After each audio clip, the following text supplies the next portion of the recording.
Ladies and gentlemen, greetings. Biodiversity is at the center of the biggest issues the world faces. It is fundamental to climate change mitigation and adaptation, health, food and water security, poverty eradication, and sustainable development. How we collectively address the biodiversity crisis will clearly determine our future. Unfortunately, biodiversity is declining at an unprecedented rate, and the pressures driving this decline are intensifying. The loss of biodiversity is an issue of concern for its own sake, but because biodiversity underpins the functioning of ecosystems, which provides a wide range of services to human societies, it also has major implications for human well-being. The provision of food, fiber, medicine and fresh water, pollination of crops, filtration of pollutants, and protection of natural disasters are among those ecosystem services. Cultural services such as spiritual and religious values, opportunities for knowledge and education, as well as recreational and aesthetic values are also threatened by the decline of biodiversity. Conservation, restoration, and sustainable use of biodiversity are recognized pillars of the 2030 Agenda for Sustainable Development. In this regard, biodiversity goes far beyond the scope of SDG 14 on life below water and SDG 15 on life on land. It contributes directly and indirectly to the achievements of almost all SDGs. Biodiversity and ecosystems provides the essential resources that directly supports a range of societal sectors and economic activities such as agriculture, forestry, fisheries, and tourism. It is estimated that 50% of the world's GDP is dependent on nature, and that a nature-positive economy could create up to 395 million jobs by 2030. Therefore, biodiversity is immediately relevant to the achievements of SDG 1 on ending poverty and SDG 8 on decent work and economic growth. Biodiversity is also key for food security and nutrition and contributes to the achievements of SDG 2 on zero hunger. All food systems depend on biodiversity and ecosystem services that supports agricultural productivity, soil fertility, and water quality and supply. Pollination is an example of regulating ecosystem service that is critically important for food security.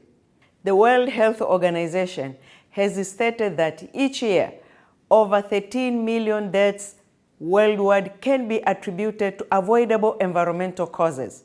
The links between biodiversity and health, and thus SDG 3, are increasingly recognized.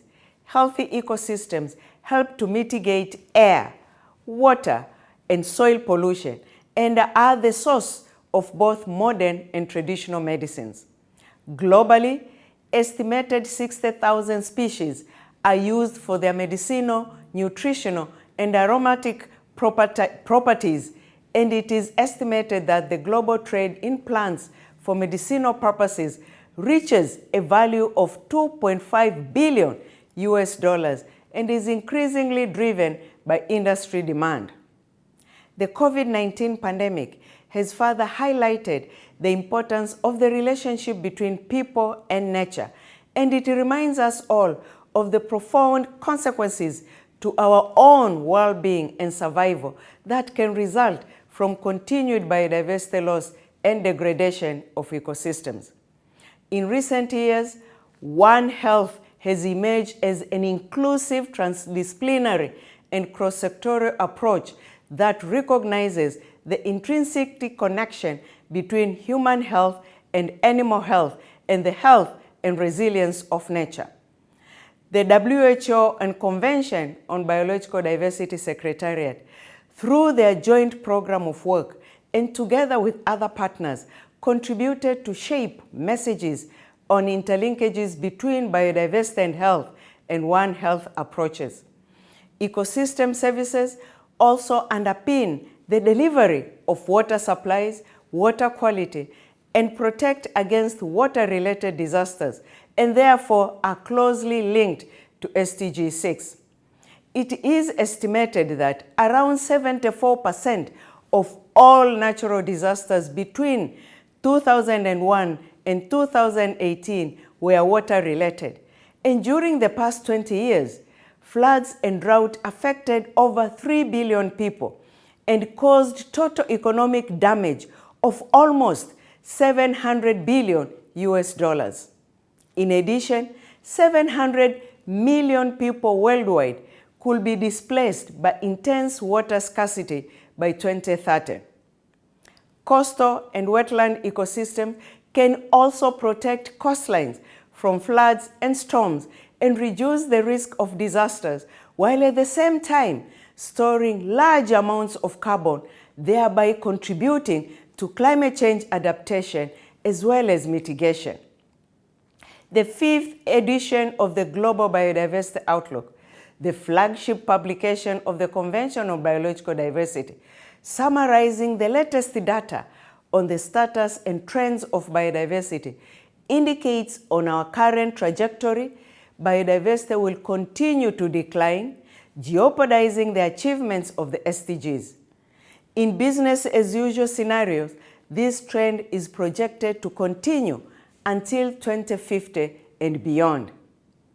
Immediate transformative changes are required, encompassing economic, social, political, and technological factors in 8 key areas, from land, ocean, freshwater, and agriculture, to food systems, climate, infrastructure, and health. We all recognize that an ambitious and coordinated policy response on biodiversity is urgently needed. On one hand, to stabilize the rate of loss and trigger recovery of terrestrial and marine ecosystems by the end of this decade, and on the other, to enable the continued benefit from the natural ecosystems in an economy that values biodiversity as a core component of sustainability. This is critical in specific sectors that depend on biodiversity. This includes forest, fisheries, energy, tourism, health, and agriculture, which are also critical sectors for mitigation and adaptation of climate change, securing water, fuel, timber, and food supply, and preventing risks from future pandemics. We must bring nature into decision-making at all levels and account for it as a long-term sustainability priority. The post-2020 Global Biodiversity Framework, to be adopted later this year at the UN Biodiversity Conference in China, is our roadmap and blueprint for action. The post-2020 framework is complementary to and supportive of the 2030 Agenda for Sustainable Development. At the same time, progress towards the Sustainable Development Goals will help to create the conditions necessary to implement the framework. The draft framework, which has 4 goals and 21 targets, is intended to be used not only under the Convention and its protocols, but also by the broader international community. I hope this conference will provide an opportunity to create partnerships and mobilize different actors so that together we can work towards the necessary transitions to build a better future for all. I thank you for your attention.